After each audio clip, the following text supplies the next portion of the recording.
My name is Chris Chiang. I have been practicing Kyudo for almost 12 years now. I'm one of the co-founders for the club as well as a Malaysia Kyudo Association. Hi, I'm Hui Meng and I've been practicing Kyudo for 9 years. The bow started off in ancient time, of course, as a tool of hunting and then as a weapon in war. So in the beginning, the user of a bow, they emphasize very much on the skill, because high level of skill means that you will get your prey, you will get your enemy. It was Kyujutsu, the skill of a bow. Then slowly when war is over, the bow somehow has evolved into a more ceremonial and symbolic tool in the culture of actually Chinese culture as well as Japanese culture. It actually evolved into focusing on the process to train your body and mind to become one with the bow. So that's how from Kyujutsu, it becomes Kyudo. From the skill of a bow, it becomes the path of a bow.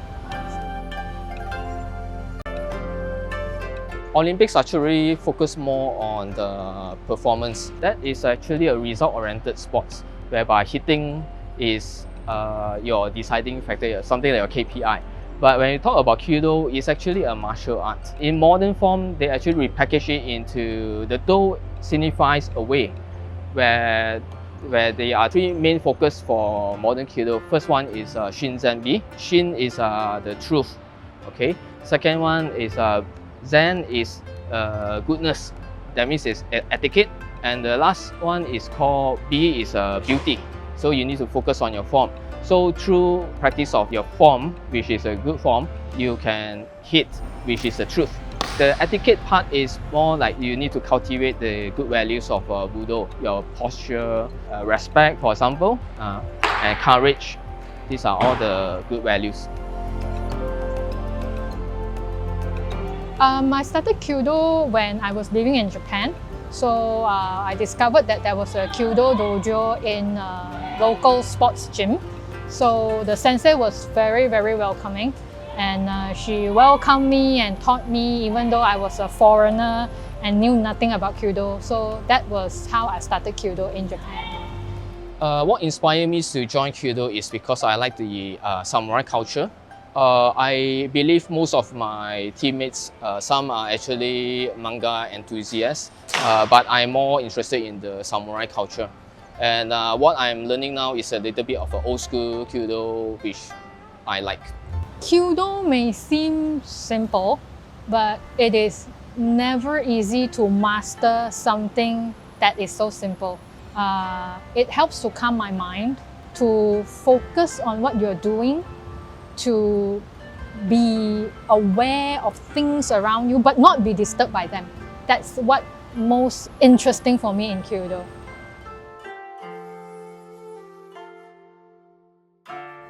This is where we keep our yumi. So yumi actually traditionally is made from bamboo, and some of the yumi are actually taller. Depends on the archer. Some are actually taller, so with a longer limbs, they need a longer yumi. And the next equipment we have is ya, which is the arrows. The arrows is traditionally is made from bamboo, but modern material we have a carbon and aluminium. And then the next equipment, essential one I would say is a bow glove. Is where you hold it with the right hand. It's usually made from deer leather. It's with a hardened thumb, as in you can hook the string with the thumb and you don't feel pain. So you can actually pull a heavier bow. The next equipment that you should have is the uniform. Like what I'm wearing now is a kimono, but the beginners will be wearing kekogi or kyudogi. And as well as, of course, if you want to practice Kyudo, you need a target. So this is what we call as a mato. Usually it's made from paper. So each of this target is a diameter of 36 cm. So typically in Kyudo, how do we calculate as 1 point is as long as you hit, then we will calculate as 1 point. It doesn't matter whether you hit the bullseye or at the side. It's still considered as 1 point. There are two special indicators which I need to explain. The first one is what we call as a Honza. This is a standby line where the archers actually prepare before they shoot. they will be prepared at this line. And the next line is actually what we call as the Shai. This is the Shai line. This is actually the shooting line. From this position to the target, it will be like 28 meters. We have a model archer here. He will be standing at the Honsa line, which is the standby line. Okay, and then he will do a small bow. We call the U. The U signifies that he's ready to shoot, and then he will walk into the shooting line, which is the Shai. And now he's going to do the 8 steps Hasetsu. We have a 8 steps technique for the shooting process. The first step is the footing we call the Ashibumi. Next, he's going to prepare dozukuri. Dozukuri is to straighten up the whole body posture.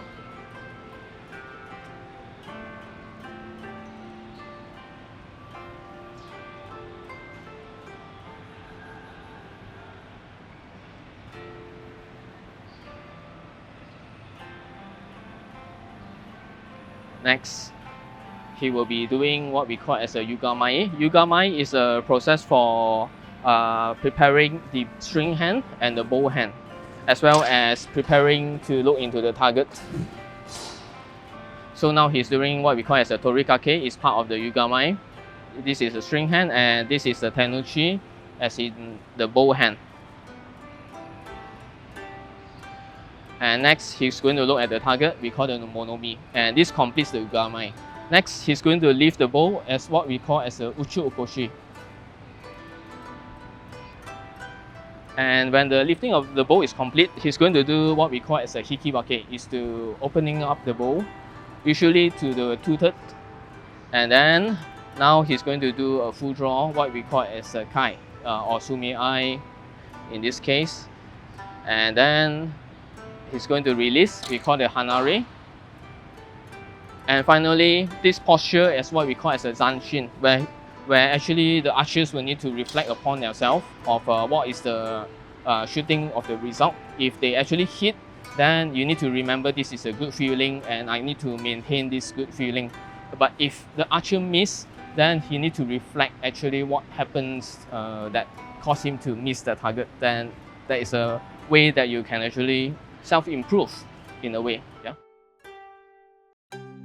Kyudo is a sport that not only require some physical movement, most importantly, it requires you to train your mind to become one with your body through a specific movement. So you need to master this movement while your body accustom yourself to the movement. You are actually training your mind to be focused, to be mindful, and also to be respectful and observant of things around you. When we first started, it's around 4 members. 10 years or now 11, almost 12 years now is we have grown up to almost 50 members. We have 3 clubs now throughout the Klang Valley and 1 club in Penang. In our club here, we actually run it more to like a recreational Kyudo club. Everyone is welcome to join as a hobby. However, we actually emphasize into the good values of training martial art. For example, discipline is a very important aspect that we emphasize on. And through the cultivation of training in Kyudo, you develop good habits like the punctuality, okay, integrity, honor, respect, all those values. For anyone who is having an interest in Kyudo, can always contact us through our social media, Facebook or email. And if you are healthy, you can pull at least 8 kg of Yumi. You're welcome to join. And of course, I'll be also emphasize more on a good mindset. If you have a positive mindset, please welcome to join us. My hope for Malaysia Kyudo Association is that we can continue to expand and spread the culture of Japanese Kyudo, this beautiful art, to many Malaysians, as well as to connect to whoever who have trained with Kyudo before, Malaysians who has been living abroad and came back to Malaysia, as well as we wanted to officially represent Malaysia in the World Championships. Usually it's held 4 years once. The next championship will be in 2028. We hope to send a team there to represent Malaysia.